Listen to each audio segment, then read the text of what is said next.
वाढत्या वयानुसार आपल्यामध्ये समजदारपणा येतो आणि आयुष्य जगताना इतके वाईट अनुभव येतात, चांगले अनुभव येतात आणि आपण चांगल्या अनुभवातून असं शिकतो की आपण दुसऱ्यांवर लगेच विश्वास ठेवायला लागतो.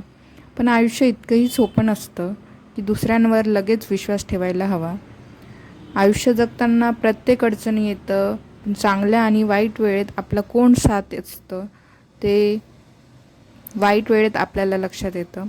आणि आयुष्य जगताना कुणावरही डोळे झाकून विश्वास ठेवू नका, कारण की जितकं आपण इझी समजतो, जितकं सोपं समजतो की आपलं दुसऱ्यांवर ट्रस्ट आहे, तो तितक्याच विश्वासाने आपल्यासोबत वागणार हे तितकंच सोपं नसतं. त्यामुळे जीवन जगताना नक्की हा विचार करायचा की आपण समोरच्यावर खूप जास्त विश्वास ठेवायचा नसतो.